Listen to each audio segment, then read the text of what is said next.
Tant que nous continuerons à parler de destin, Cao Jung pensait que tout ce qui est encore inconscient continuerait à guider nos actions. C'est comme dans une pièce de théâtre où l'on vous attribue un personnage avant que vous ne puissiez le choisir depuis votre plus jeune âge. Vous aviez un cœur sensible, mais ils avaient besoin de rationalité. Vous souhaitiez la paix et la tranquillité, mais ils insistaient pour être sociables. Vous avez toujours eu l'esprit d'un rêveur, et ils l'apprécient. Chaque action qui ne suivait pas ce plan prédéterminé était considérée comme une erreur qui devait être corrigée. Si ce sujet vous intéresse, prenez le temps d'aimer notre article. De plus, n'oubliez pas de vous abonner à notre chaîne afin que nous puissions continuer à explorer toutes les couches qui se trouvent sous la surface. La vie est devenue beaucoup plus complexe lorsque vous avez progressivement appris à dissimuler votre véritable personnalité sous un masque qui facilitait la cohabitation. Au lieu de vous classer dans une autre catégorie restreinte, ce contenu a pour but de vous aider à redécouvrir ce qui a été perdu en vous. Pour Jung, les étiquettes ne suffisaient pas. Sans craindre les conflits internes, il nous recommandait de nous confronter à notre propre vérité. Au lieu de servir de frontières strictes, les 4 modèles psychologiques de Jung servent de guide pour identifier les parties cachées et fracturées de chacun d'entre nous. Ces profils révèlent tout ce que nous fuyons, rejetons ou redoutons, et par conséquent, influencent subtilement nos choix. Ils ne se contentent pas de décrire nos pensées et nos émotions.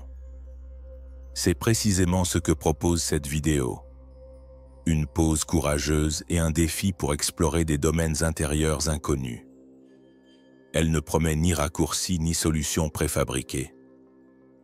Inversement, vous pouvez conclure votre contemplation avec plus de questions que de réponses, ce qui est exactement l'indication que quelque chose de réel commence à émerger. Participez avec moi à cette véritable introspection si vous êtes encore prête à y aller. Dès votre naissance, une dynamique silencieuse s'est mise en place. Votre identité a été façonnée par les approbations et les désapprobations des autres plutôt que par votre propre moi. Selon Jung, le conflit entre notre nature réelle et les contraintes de notre environnement donne naissance à la personnalité, qui est une structure en constante évolution. La plus grande tragédie humaine, selon lui, est de se conformer pleinement aux désirs des autres sans jamais se réaliser. Le fait le plus troublant est peut-être que la plupart des gens ne s'approchent même pas de la compréhension de leur propre structure psychologique. On nous apprend dès le plus jeune âge qu'avoir trop d'aspirations nous empêche de réussir, que la pensée est préférable au sentiment et que la maturité équivaut à la réalité tangible. Mais est-ce bien le cas? Cet enseignement est un conditionnement permanent qui coupe subtilement tout ce qui s'écarte de la norme. Il ne s'agit pas d'un véritable développement personnel. Peut-être avez-vous dû saisir rapidement l'importance des réponses objectives lorsque vous étiez un enfant créatif.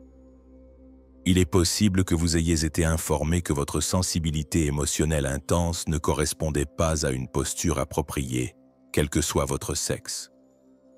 Au fil du temps, ces aspects authentiques de votre personnalité ont été dissimulés au monde extérieur, enfouis au plus profond de votre esprit, mais ne se sont jamais vraiment éteints. Même lorsque les choses semblent aller bien, ils continuent d'être actifs, résolvant secrètement des problèmes dont vous ne pouvez même pas imaginer la source.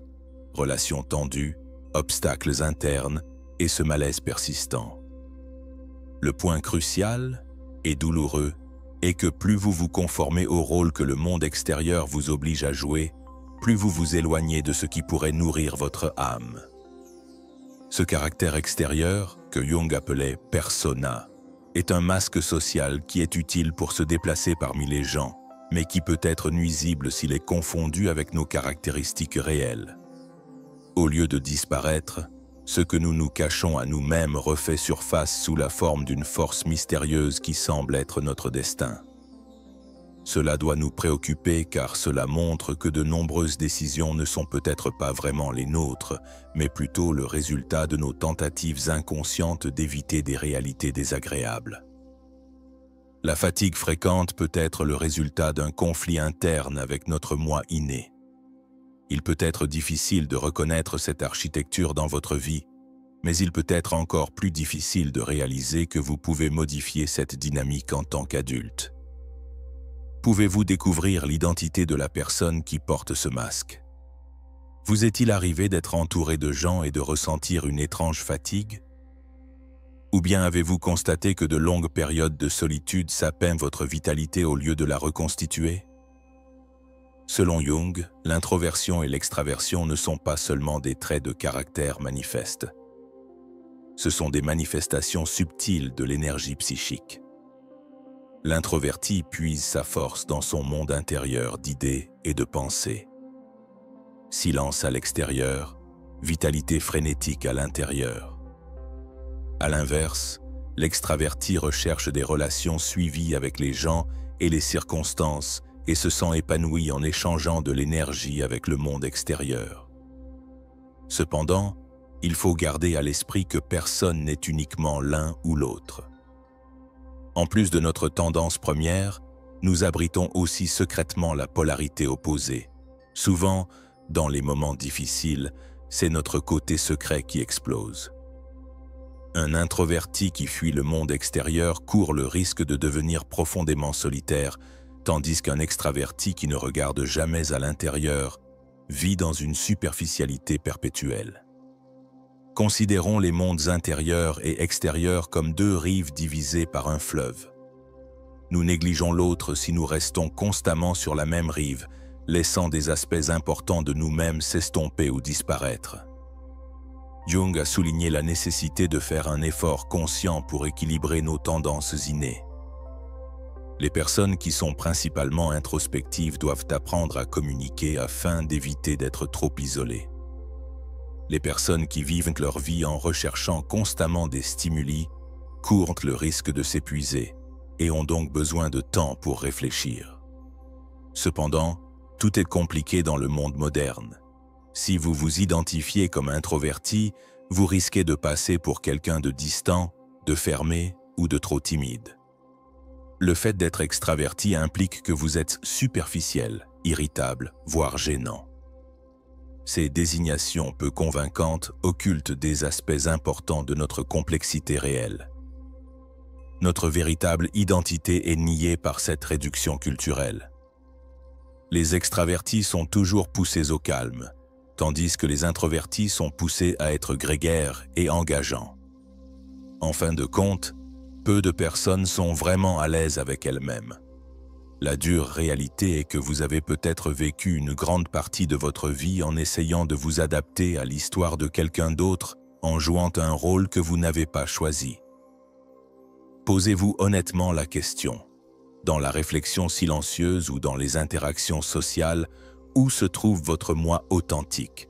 Avez-vous essayé d'éviter d'affronter le côté qui ne vous semble pas naturel?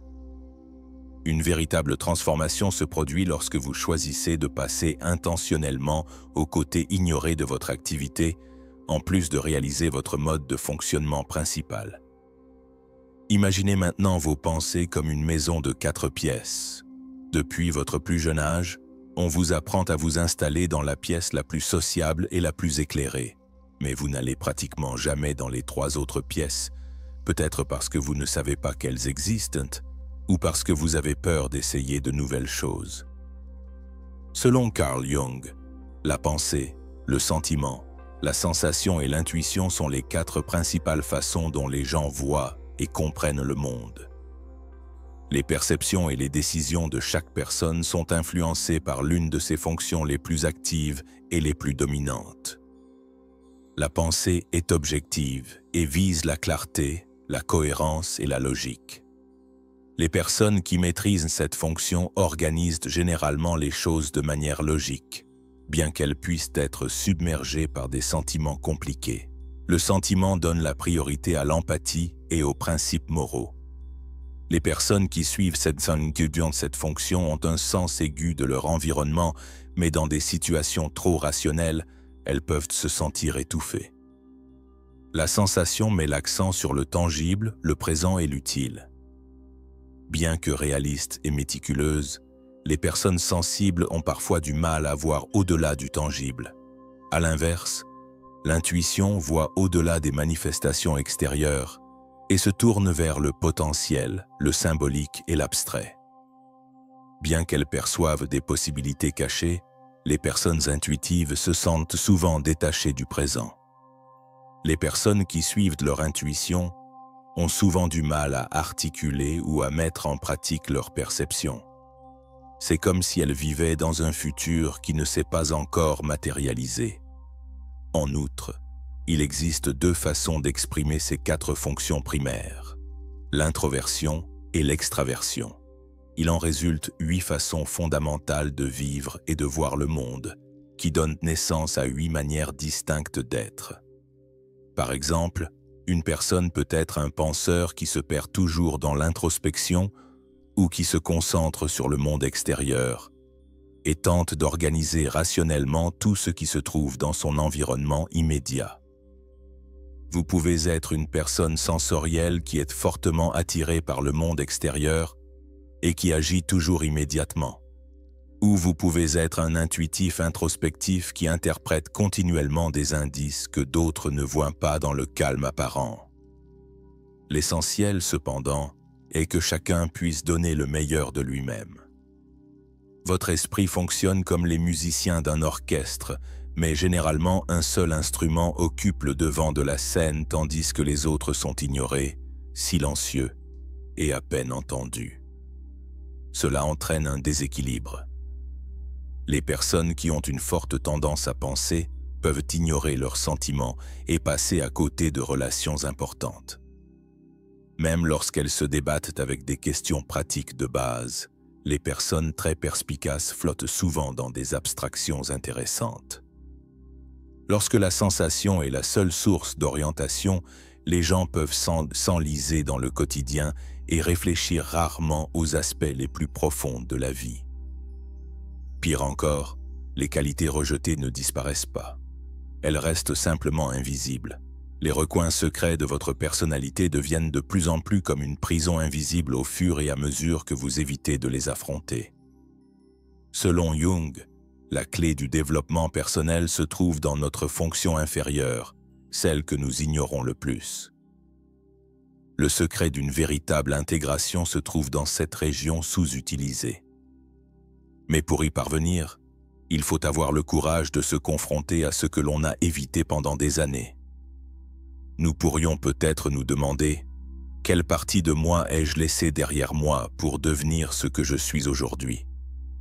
Au lieu de « Qui suis-je ?» Quelque chose en vous a été conditionné pour être rejeté. Les émotions soudaines, les jugements rigides et les pulsions inexplicables sont des manifestations de cet aspect refoulé. Ils se manifestent exactement dans les personnes que vous rejetez sans raison apparente ou dans les comportements que vous condamnez fermement chez d'autres personnes. Cette composante inconnue, que Jung a baptisée l'ombre, est composée de toutes les choses que l'on nous a appris à dissimuler, notamment l'orgueil, la colère, les vulnérabilités et les angoisses cachées, ainsi que les traits admirables réprimés par la culpabilité ou la honte. L'ombre n'est pas une mauvaise chose, c'est plutôt une représentation de tout ce qui est en nous et que nous ne sommes jamais capables d'affronter ouvertement. Plus on l'ignore, plus elle a de prise sur notre vie. Dans la quête de la conscience de soi, l'intégrer est la tâche la plus difficile, car il faut avoir le courage d'affronter notre réalité intérieure sans filtre. Nous sommes capables d'équilibrer véritablement nos identités dans cette zone obscure et malaisée.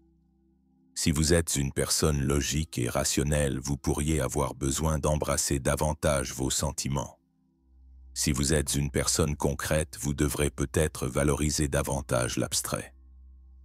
Si vous avez toujours opté pour la sécurité du pragmatisme, il est peut-être temps de lâcher un peu de lest pour trouver votre vraie personnalité.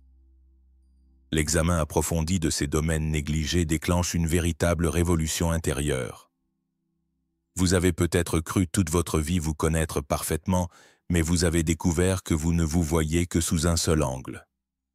Le grand réveil suggéré par Jung consiste à réaliser que vous avez tellement plus en vous qui ne demande qu'à être découvert.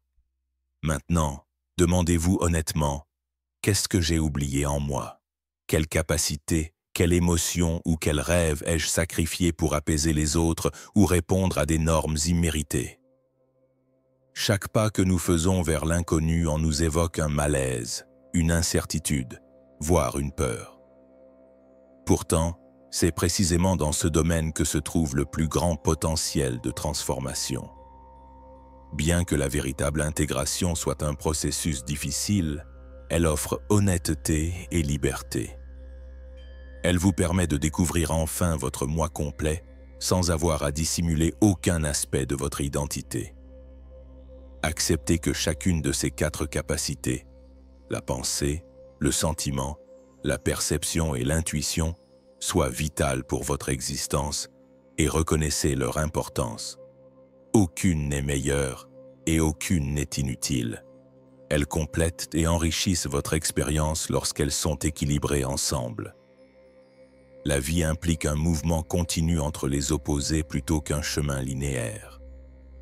Selon Jung, plus nous essayons de supprimer des aspects importants de nous-mêmes, plus nous sommes limités et plus nous sommes pris dans des schémas inconnaissables.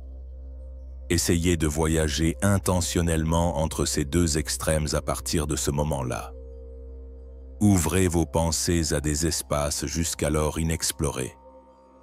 C'est là, au milieu de ce qui vous a semblé insurmontable, que vous trouverez peut-être votre plus grande force. Enfin et surtout, jetez un coup d'œil affectueux et honnête dans le miroir. Une fois de plus, posez-vous la question suivante. Qui suis-je vraiment sous ma formation et mes masques? La solution ne sera peut-être pas simple ou rapide. Cependant, elle sera authentique, profondément personnelle et capable de vous libérer pour une vie qui vous appartient vraiment. Dites-nous dans les commentaires quelle section de cette vidéo vous a le plus touché si vous l'avez trouvée significative. Votre like est également crucial car il nous permet de savoir que vous souhaitez voir d'autres vidéos de ce genre. Jusqu'à la prochaine vidéo.